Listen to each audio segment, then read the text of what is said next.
Hello friends, welcome to your own channel how to.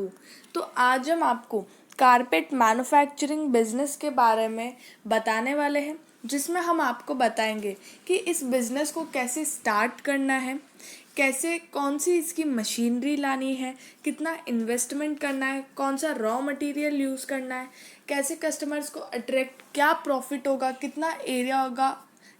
तो ये सारी चीज़ें हम इस वीडियो में कवर करने वाले हैं।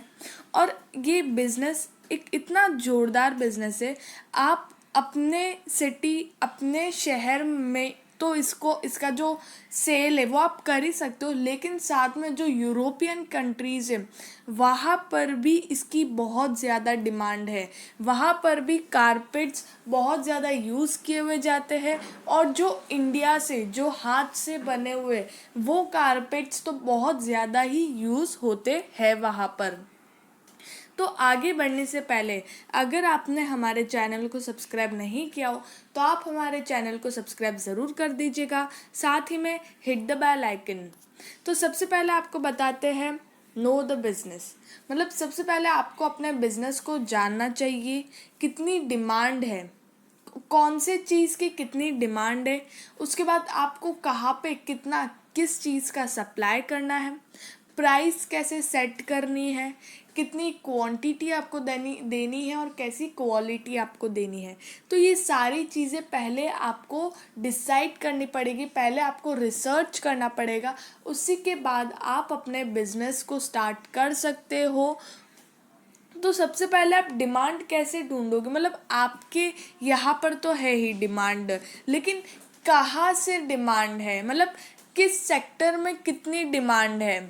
तो वो हम आपको आगे बताएंगे कि कौन से सेक्टर में, मतलब कौन से सेक्टर में डिमांड है इन कारपेट्स की। आप कहीं पे भी तो नहीं सेल कर सकते हो, जहाँ पे डिमांड होगी वहीं पे आप सेल करोगे। उसके बाद कैसे सप्लाई करना है, कैसे आपको प्राइस को सेट करना है, आपका जैसे रॉ मटेरियल हो गया, आपके जितने भी एक्सपेंडिचर सबको प्लस करके प्रॉफिट मार्जिन ऐड करके उसके बाद क्या प्राइस रखती है, फिर आपको देखने के मार्केट में लोग किस प्राइस पे सेल कर रहे हैं। ये सारी चीज़ों पे भी आपको ध्यान रखना है। क्वालिटी बहुत ही इम्पोर्टेंट चीज़ है कि कैसी क्वालिटी देनी है मार्केट में। अगर आप अच्छी क्वालिटी दोगे तो लोग बार बार आएंगे आपके प्रोडक्ट्स को लेने। अब बात करते हैं रॉ मटेरियल की। तो यहाँ पर wool, cotton, synthetic yarn, dyes, chemicals, packaging material, ये सब आपको यूज़ करने पड़ेंगे एक कारपेट बनाने के अंदर। ये सारे रॉ मटेरियल्स यूज़ होंगे। और मशीनरी कौन कौन सी चाहिए होगी?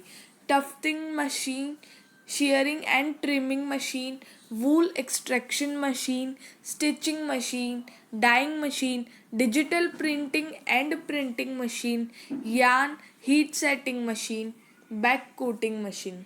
तो ये सारी मशीनरी आपको लगेगी, आपको ये सारी मशीन्स मतलब यूज़ करनी पड़ेगी एक अच्छा कारपेट बनाने के लिए। अब बात करते हैं इन्वेस्टमेंट की।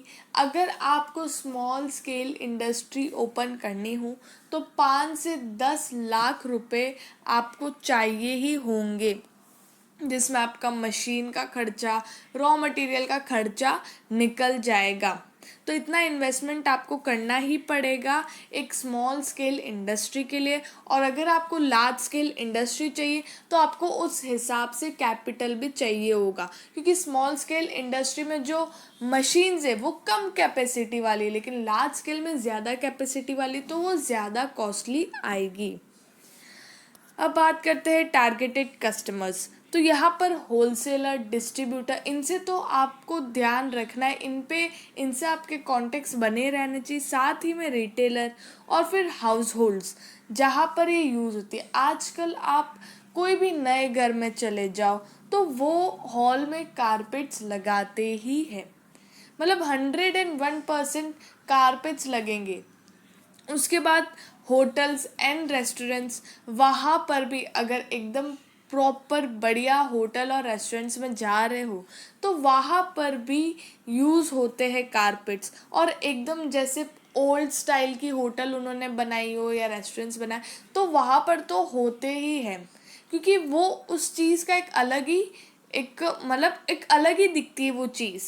उसके बाद कमर्शियल ऑफिसेस, वहाँ पर भी यूज़ होते हैं, एग्जीबिशंस में भी यूज़ होते हैं, और एग्जीबिशंस में यूज़ भी होता है और साथ ही में आप वहाँ पर सेल भी कर सकते हो, क्योंकि ये सारी आइटम्स वहाँ पर ज़्यादा बिकती है, क्योंकि लोग वहाँ से ज़्यादा परचेज करते हैं। तो ये आपके टारगेटेड कस्टमर्स हैं, और यहाँ पर से आप इनको सेल कर सकते हो, और एग्जीबिशन में भी आप अपना कारपेट का लगा सकते हो, वहाँ से भी सेल कर सकते हो।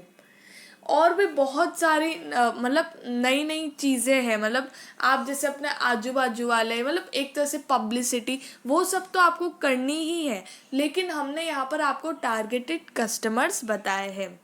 अब यहाँ पर मार्केटिंग स्ट्रेटजीज जो आपको कंपलसरी यूज़ करनी पड़ेगी लोगों को बताने के लिए, क्योंकि इस फील्ड में भी कंपटीशन बहुत ज़्यादा है। यहाँ पर आपको personal selling, advertising, sales promotion, direct marketing, publicity, इन सब से आपकी सेल्स में बहुत ज़्यादा इंक्रीमेंट आएगा। आप यहाँ पर ऑनलाइन भी सेल कर सकते हो कारपेट्स को, online as well as offline, जो आपको सूटेबल लगे वो भी आप कर सकते हो। और साथ में स्ट्रेटजीज यूज़ करना बहुत ज़्यादा ज़रूरी है, जिससे जिससे अगर एक इंसान को पता चल रहा है कि आपने नया बिजनेस स्टार्ट किया, तो मार्केटिंग स्ट्रेटजी से शायद वहाँ पर एक की जगह 10 लोगों को पता चल रहा होगा कि आपने ये नया बिजनेस स्टार्ट किया है। फिर उसके बाद आप अच्छे जितने भी फ़ोटोज़ है जो जो आप बना रहे हो, उनके आप अपडेटेड रहोगे, तो लोगों को जैसे जैसे पसंद आएगा वो मंगवाते रहेंगे। तो मार्केटिंग स्ट्रेटजीज यूज़ करना बहुत ज़्यादा ज़रूरी है। तो उस हिसाब उसके उसके उनके साथ आपका जो सेल्स है वो भी बहुत ही बढ़िया इंक्रीज़ होता रहेगा। फिर बात करते एरिया की, तो यहाँ पर हमने स्मॉल स्केल इंडस्ट्री के हिसाब से एरिया बताया। 1000 से 1500 स्क्वायर फीट एरिया आपको चाहिए होगा। साथ ही में मैन पावर 6 से 8 लोग आपको चाहिए होंगे, जिसके अंदर स्किल्ड लेबर भी आ जाएंगे 3, और 3-4 आपके अनस्किल्ड लेबर भी आ जाएंगे, क्योंकि इस बिज़नेस में अनस्किल्ड लेबर की भी बहुत ज़्यादा ज़रूरत है, क्योंकि वही लोग जो हाथ से बनाते हैं वो वही लोग बना सकते हैं। ठीक है, तो यहाँ पे स्किल्ड और अनस्किल्ड दोनों लेबर्स आ जाएंगे। साथ ही में लाइसेंस आपको जो इशू करवाने पड़ेंगे वो है GST, factory licence, MSME registration, NOC from pollution control board, और ट्रेड लाइसेंस बाय सीईपीसी। तो ये सारे लाइसेंस आपको इशू करवाने पड़ेंगे इस बिज़नेस को सेटअप करने के लिए। अब एट लास्ट बात करते हैं प्रॉफिटेबिलिटी की, जो आपके प्रोडक्शन और बिजनेस मॉडल पे डिपेंड होता है। फिर भी रिटर्न अगर अप्रॉक्सीमेट हम आपको बता रहा, तो आप एक महीने में अगर आपकी सेल्स बढ़िया हो तो आप 50,000 से 1 लाख रुपए तक कमा सकते हैं। जैसे कि ये एक स्मॉल स्केल इंडस्ट्री जहाँ पर आप 5 से 10 लाख का खर्चा कर रहे हो, तो आप एक महीने में 50 से 1 लाख कमा रहे हो, तो वो बुरी बात नहीं है। उसके बाद आपके बिजनेस मॉडल पे डिपेंड है कि अगर आपकी सेल्स और भी ज़्यादा है तो आप और भी ज़्यादा अर्न कर सकते हो। ये पूरा आपके प्रोडक्शन और आपके बिजनेस मॉडल पे डिपेंड है कि आपका एक्सपेंडिचर, आपका प्रॉफिट मार्जिन कैसा है, तो आप किस हिसाब से अर्न कर सकते हो। लेकिन अगर हम आपको अप्रॉक्सीमेट बताएं तो 50 से 1 के बीच में आप अर्न कर सकते हो। तो ये था कारपेट मैन्युफैक्चरिंग बिजनेस के बारे में, जो बहुत ही शानदार बिजनेस है, जो अपने एरिया, अपने इंडिया और अपनी कंट्री में तो चल ही रहा है, साथ ही में आप बाहर यूरोपियन कंट्रीज़ में भी एक्सपोर्ट कर सकते हो अगर आप चाहो तो। ठीक है, तो ये बिज़नेस बहुत ही शानदार चलने वाला है। अगर आप स्टार्ट करना चाहो तो आप कर सकते हो। ये बिज़नेस कारपेट मैन्युफैक्चरिंग बिज़नेस के बारे में था, और आगे हम और भी ऐसे बिज़नेस लेके आएंगे जो आपको बहुत ही बढ़िया लगेंगे। साथ ही में अगर आप चाहो तो आप उन्हें स्टार्ट भी कर सकते हो, उसमें भी बहुत ही डिमांडिंग बिज़नेस होंगे और प्रॉफिटेबिलिटी भी बढ़िया होगी। तो उसके लिए आप हमारे चैनल के साथ जुड़े रहिएगा बाय सब्सक्राइबिंग आवर चैनल, और साथ ही में लाइक, शेयर एंड कमेंट ज़रूर करिएगा, जिससे हमें मोटिवेशन मिलता है और हम और भी बढ़िया बढ़िया बिज़नेस लेके आएंगे। Thank you.